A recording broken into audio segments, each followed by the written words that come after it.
ஹே குட்டீஸ் ஷெல்லம்ஸ், எல்லாரும் எப்படி இருக்கீங்க? இன்னைக்கு நாம ஒரு சூப்பரான ஜாலியான கதை கேட்க போறோம். பாட்டு பாடுறதுனா உங்களுக்கு ரொம்ப பிடிக்கும்ல? அப்போ இந்த குட்டி பறவையோட கதைய கண்டிப்பா கேளுங்க.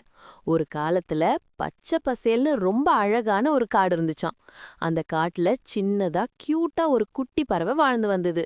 அந்த பறவைக்கு பாட்டு பாடுறதுனா அவ்ளோ ஆசை. தினமும் மரத்துல உட்காந்து மத்த பறவைகள் எல்லாம் அழகா பாடுறத ரசிச்சு ரசிச்சு கேக்கும். ஆனா பாவம், அந்த குட்டி பறவை மனசுக்குள்ள ரொம்ப சோகமா நினைச்சுக்கும். ஐயோ, என் குரல் ரொம்ப சின்னதா இருக்கே, நான் பாடினா யாரும் கேட்க மாட்டாங்களே அப்படின்னு நினைச்சு யார்கிட்டயும் பேசாம பாடாம ரொம்ப அமைதியா இருந்துச்சு. ஒரு நாள் அந்த காட்டுல இருந்த எல்லா விலங்குகளும் சேர்ந்து ஒரு பெரிய கொண்டாட்டம் ஏற்பாடு செஞ்சாங்க. யானை, முயல், அணில், பெரிய பறவைகள்னு எல்லோரும் வந்து அவங்களோட திறமைகளை காட்டினாங்க. டான்ஸ் ஆடுனாங்க, பாட்டு பாடினாங்க, ஒரே கொண்டாட்டமா இருந்துச்சு. இதையெல்லாம் நம்ம குட்டி பறவை ஒரு மரத்துக்கு பின்னால ஒளிஞ்சு நின்னு ஏக்கமா பார்த்துட்டு இருந்துச்சு. அப்போ ஒரு பெரிய அறிவான பறவை அதை பார்த்துட்டு மெதுவா பக்கத்துல வந்துச்சு. குட்டி பறவையோட தலையே மென்மையா வருடி கொடுத்து, என்ன குட்டி, நீயும் பாட வரியா அப்படின்னு அன்பா கேட்டுச்சு.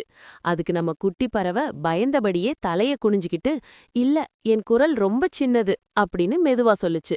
அதை கேட்ட அந்த பெரிய பறவை அழகா சிரிச்சுக்கிட்டே சொல்லுச்சு, அடடா குட்டி, குரல் சின்னதா இருந்தா என்ன, தைரியம் பெருசா இருக்கணும். நீ தைரியமா பாடிப்பாரு, எல்லோருக்கும் கண்டிப்பா பிடிக்கும்.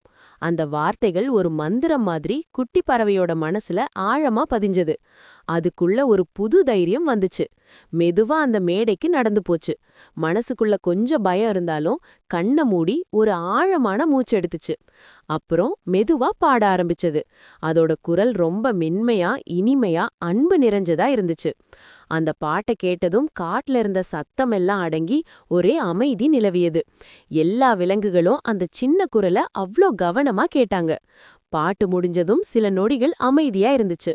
அப்புறம் காடே அதிரும்படி எல்லோரும் கைத்தட்ட ஆரம்பிச்சாங்க. அந்த கைத்தட்டல் சத்தத்தை கேட்டு நம்ம குட்டி பறவைக்கு கண்ணுல ஆனந்த கண்ணீரே வந்துருச்சு. வாழ்க்கையில முதல் முறையா அது அவ்ளோ சந்தோஷமா மனசு விட்டு சிரிச்சது. அன்னைக்கு அது ஒரு விஷயத்த நல்லா புரிஞ்சுக்கிட்டது. நம்ம மேல நமக்கு நம்பிக்கை இருந்தா சின்ன குரலா இருந்தாலும் அது உலகத்தையே திரும்பி பார்க்க வைக்கும்னு தெரிஞ்சுக்கிட்டது. அன்றிலிருந்து அந்த குட்டி பறவை தினமும் தைரியமா சந்தோஷமா பாட ஆரம்பிச்சது. அதோட பாட்டை கேட்கவே காட்டுல ஒரு பெரிய கூட்டம் சேர ஆரம்பிச்சது. சோ குட்டீஸ், இந்த கதையிலிருந்து என்ன கத்துக்கிட்டோம்?